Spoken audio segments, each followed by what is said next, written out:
अच स्वरः, स्वर किसको बोलते हैं? अचः, अच को स्वर बोलते हैं। और स्वयं राजन्तः इति स्वरः, जो स्वयं प्रदीप्त होता है, किसी की सहायता की आवश्यकता नहीं होती जिसे, वह स्वर कहलाता है।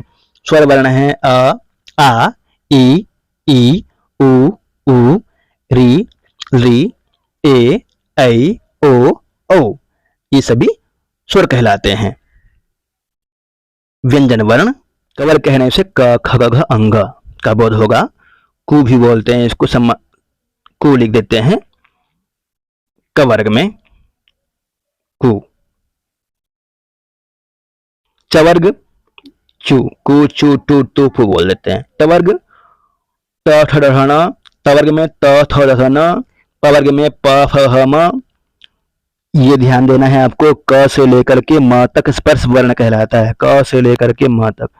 यहाँ से सामान्य लगता है कि बहुत सरल है, मुझे याद है, परंतु क्वेश्चन यहाँ से पूछ लेता है तो कई बार फंस जाते हैं। क्यों? क्योंकि अच्छी तरह से याद और ध्यान नहीं देते हैं हम सभी, इसलिए फंसते हैं। क से लेकर के म तक स्पर्श वर्ण होगा, तो क से लेकर के म तक सारे वर्ण देखिए, क से लेकर के म तक जितने भी हैं सभी स्पर्श वर्ण में आ जाएंगे। क, ख, ग, घ, अंग, च, ह, ज, य, ट, ठ, ड, ण, त, थ, द, ध, न, प, फ, ब, ह, म। कितने होते हैं? 25 स्पर्श वर्ण।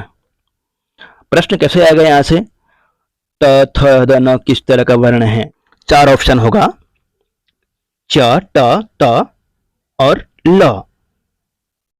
प्रश्न होगा इनमें से कौन सा वर्ण स्पर्श वर्ण के अंतर्गत नहीं आता है? आपको बताना है, बताइए। च, ट, फ, ल, कौन सा वर्ण स्पर्श वर्ण के अंतर्गत नहीं है? ल। यदि याद रहेगा, अच्छी तरह से ध्यान देंगे तो बन जाएगा, नहीं तो इसी में फंस जाते हैं। ल अंतस्थ वर्ण है। अंतस्थ वर्ण य, र, ल, व। और उष्म वर्ण में क्या क्या आता है? उसमें स, ह, तालव्य स, मूर्धन्य स, दंत स और ह, ये सभी उष्म वर्ण है। प्रयत्न यहां से भी क्वेश्चन होता है, इसलिए इसको भी विशेष रूप से देखिए और याद कीजिए। प्रयत्नो दुविधा, प्रयत्न कितने होते हैं, यह क्वेश्चन होगा। तो प्रयत्न दो प्रकार के प्रयत्न होते हैं, आभ्यंतर और बाह्य प्रयत्न। आभ्यंतर प्रयत्न कितने होते हैं? आभ्यंतर प्रयत्न 5 प्रकार का। आभ्यंतर प्रयत्न 5 प्रकार के हैं। स्पृष्टम, ईषत् स्पृष्टम, विवृतम, ईषद विवृतम और संवृतम, ये 5 प्रकार के आभ्यंतर प्रयत्न हैं। याद कर लीजिए इसको। स्पृष्ट में कौन कौन से आते हैं, ये भी याद करना है आपको। यहां से क्वेश्चन परीक्षा में आता है, मैं बार बार कह रहा हूं, इसको अच्छी तरह से याद कीजिए। स्पृष्ट में क से लेकर के म तक, कारयोः मावसाना स्पृष्टम, जिसको स्पर्श बल बोलते हैं आप, स्पर्श, वो सभी स्पृष्ट में आ जाएगा। कादयोः मावसाना स्पृष्टम, क, ख, ग, घ, अंग, च, छ, झ, य, ट, ठ, ड, न, त, थ, द, न, फ, फ, व, म। यहाँ लिखा हुआ है, ये सारे वर्ण स्पर्श वर्ण कहलाते हैं, क से लेकर के म तक। बहुत ही सरल तरीके से मैंने समझाने की कोशिश किया है, आप धैर्य से पढ़ेंगे समझ में आ जाएगा। परीक्षा पास करने के लिए मेहनत तो करना ही पड़ता है साथियों, पढ़िए, धैर्य से पढ़िए, जरूर समझ में आएगा। ईषत् स्पृष्ट कहते हैं य, व, र, ल अंतस्थ वर्ण। ईषत् स्पृष्टः, अंतस्थ वर्ण य, व, र, ल है और इसको ईषत् स्पृष्ट कहते हैं। विवृतम, विवृत कहते हैं, विवृतम स्वरः, विवृत करना स्वरः, स्वर वर्णों को विवृत कहते हैं। और अचः, विवृतम अचः भवति, अच बोलते हैं स्वर को, अ, आ, ई, उ, रील, री, ए, आई, ओ, ये सभी विवृत वर्ण हैं। इतने सारे नोट्स बनाने के लिए आपको कई किताब पढ़ना पड़ेगा, आपको एक जगह पे मिल रहा है, ध्यान से पढ़िए, समझते हुए पढ़िए। ईषद विवृतम, ईषद विवृत में आ जाएगा उष्म वर्ण, तालव्य स, मूर्धन्य स और दंत स, ईषद विवृत कहलाता है। और संवृत में ह्रस्वस्य अकारस्य प्रयोगे संवृत्तम, संवृतस्तु अकारः, संवृतस्तु अकारः, याद कर लेना है, संवृतस्तु अकारः, संवृतस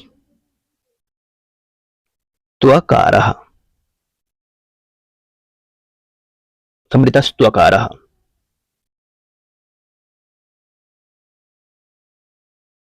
अब देखिए क्रम क्या है। स्पृष्ट वर्ण, स्पर्श वर्ण हो गया क से लेकर के म तक। अंतस्थ वर्ण है ईषद स्पृष्ट, और विवृत स्वर जितने हैं सारे विवृत कहलाएंगे। ईषद विवृत उष्म वर्ण, और समृतम ह्रस्वस्य अकार, समृतस्तु अकारः। अल्पप्राण हो गया। आभ्यंतर प्रयत्न पढ़ लिया आप, 5 प्रकार का होता है अभ्यंतर प्रयत्न। अब बाह्य प्रयत्न देखते हैं। बाह्य प्रयत्न पढ़ते हैं। बाह्य प्रयत्न एकादशधा, 11 तरह का होता है। विबार, संबार, श्वास, नाद, घोष, अघोष, अल्पप्राण, महाप्राण, उदात्त, अनुदात्त और अंतिम में स्वरित। ये सारे वर्ण कहलाते हैं बाह्य प्रयत्न। अभ्यंतर प्रयत्न और बाह्य प्रयत्न, ये बाह्य प्रयत्न थे। अभ्यंतर प्रयत्न आपको मैंने पहले पढ़ाया। अब आगे देखते हैं। बहुत ही धैर्य से पढ़ रहे हैं आप, बहुत ही अच्छा। प्रभु आपको जरूर सफल करेंगे। आगे देखिए। राष्ट्रहित में संस्कृत चैनल को सब्सक्राइब करें, शेयर करें। विबार, श्वास, अघोष वर्ण कौन कौन से हैं? खरोह विबारः श्वासः अघोषाश्च। खर प्रत्याहार, खरो विबारः श्वासः अघोषाश्च। अघोषः, खरोह विबारः श्वासः अघोषाश्च। खर अर्थात ख, फ, छ, ठ, थ, च, ट, त, क, प, श, श, ये 13 वर्ण विबार, श्वास, अघोष वर्ण हैं।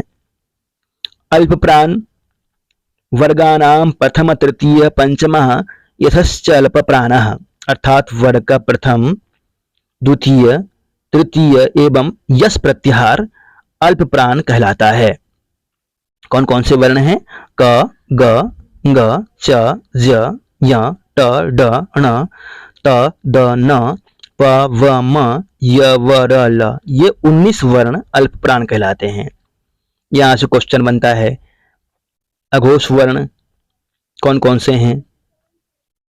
द्वितीय और चतुर्थ वर्ण अघोष कहलाएगा। प्रथम और तृतीय वर्ण अल्प प्राण कहलाता है। अल्प प्राण और महाप्राण से क्वेश्चन होता है।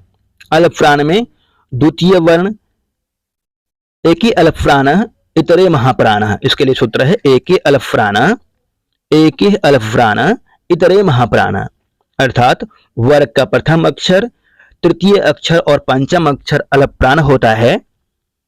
और महाप्राण में वर्गानाम द्वितीय चतुर्थो सलाश्च महाप्राणः, अर्थात वर्ग का द्वितीय, चतुर्थ एवं सल प्रत्याहार महाप्राण कहलाता है। द्वितीय, चतुर्थ एवं सल प्रत्याहार महाप्राण कहलाता है। देख लीजिए द्वितीय चतुर्थ वर्ण कौन कौन से हैं? ख, घ, उसी तरह से छ, झ वर्णों में याद कर लेंगे। महाप्राण वर्ण उदात्त, उदात्त अनुदात्त स्वरित उच्चारण भेदेन वर्णानाम उदात्तादि संज्ञा भवति। उदात्त उच्चारण स्थान के ऊपरी भाग से उच्चारित स्वर वर्ण उदात्त कहलाता है। अनुदात्त उच्चारण स्थान के नीचे भाग से उच्चारित स्वर वर्ण अनुदात्त संज्ञक होता है। उच्चर उदात्तः, निच्चर अनुदात्तः और समाहारः स्वरितः। स्वरित उदात्त एवं अनुदात्त के मध्य से उच्चारित स्वर वर्ण स्वरित संज्ञक होता है। समाहारः स्वरितः। उच्चर उदात्त याद कर लेना है, निच्चर अनुदात्त और समाहारः स्वरितः। संबार, नाद, घोष। हसः संबारः नादा घोषाश्च। हस अर्थात ह, य, व, र, ल, य, मंग, र, न, झ, भ, घ, ड़, ध, ज, व, ग, ड़, द। ये 21 वर्ण संबार, नाद, घोष कहलाता है। अच्छी तरह से देखें 21 वर्ण कौन कौन से हैं जिनको संबार, नाद और घोष कहते हैं। ये आपके 9th क्लास से लेकर के नेट, जीआरएफ और जिसका भी एग्जाम देते हैं संस्कृत क्षेत्र में सबके लिए महत्वपूर्ण है, सब में काम आएगा। इसलिए अच्छी तरह से याद करें, ध्यान से देखें, अन्य साथियों तक शेयर करें। संवारनाद घोष। कंठ अकुह विसर्जनीय कंठ्यः, कंठ से उच्चारित वर्ण है अ, आ, क, ख, ग, घ, अंग और ह एवं विसर्ग का उच्चारण कंठ से होता है। इसके लिए सूत्र है अकुह विसर्जनीय कंठ्यः, याद कर लेंगे इसको। तालु से उच्चारित वर्ण, इसके लिए सूत्र है इचु यशास तालव्या, सूत्र याद कर लेंगे तो कभी नहीं भूलेंगे। और सूत्र याद नहीं होता है तो फिर इस तरह से ई, ह्रस्व ई और दीर्घ ई, च, छ, ज, झ, य और श इनका उच्चारण स्थान तालु, तालु से उच्चारित होते हैं ये वर्ण। मूर्धा ऋतु रसा मूर्धन्यः, री, ट, ठ, ड, ढ, ण, र, स का उच्चारण स्थान मूर्धा से होता है। दंत ऋतु लसा दंतिया सूत्र है और इसका उच्चारण स्थान दंत है। कौन कौन से वर्ण आते हैं? री, त, थ, द, ध, न, ल और स इनका उच्चारण स्थान दंत से होता है। ओष्ठ उच्चारण स्थान है, इसके लिए सूत्र है उपपद्मानीय ओष्ठ्यः और उच्चारित वर्ण है उ, फ, फ, व, भ, म। उपपद्मानीय का उच्चारण ओठ से होता है। नासिका यमंगणः नासिक्यः, य, म, ङ का उच्चारण नासिका एवं स्ववर्गानुसार होता है। च, छ, ज, य और पंचम वर्ण का उच्चारण स्थान नासिका से होता है और अपने वर्ण से भी होता है जहां उसका प्रयोग हुआ है, जैसे क, ख, अंग, कंठ, नासिका। ग कहाँ से उच्चारित होता है? कंठ और नासिका दोनों से होता है, ध्यान रखना है। य कहाँ का उच्चारित होता है? यदि इस तरह से वो पूछता है तो ध्यान रखना है कि य पूछता है तो य का उच्चारण तालु से भी होता है और नासिका से भी होता है। आगे देखिए, कंठ तालु ए देतो कंठ तालव्यो, ए और ऐ का उच्चारण कंठ एवं तालु से होता है। इसके लिए सूत्र है ए देतो कंठ तालव्यो, बहुत ही महत्वपूर्ण है, ऐसे प्रश्न आते हैं। ए का उच्चारण कहां से होता है? ऐ का उच्चारण कहां से होता है? कंठ और तालु से होता है। कंठोष्ठ ओ और ओ का उच्चारण स्थान कंठोष्ठ है, ओ और ओ का उच्चारण स्थान कंठोष्ठ है। ओ देतो कंठोष्ठ्यो। दंतोष्ठ दांत और ओष्ठ से उच्चारित वर्ण,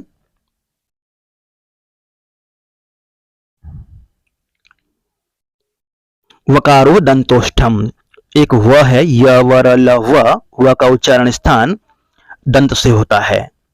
व का उच्चारण दंत से होगा, ध्यान रखना है। दंतोष्ठ से, दंतोष्ठ, दंत और ओष्ठ दोनों से होता है। दंतोष्ठ, वकारोष्ठ, दंतोष्ठम।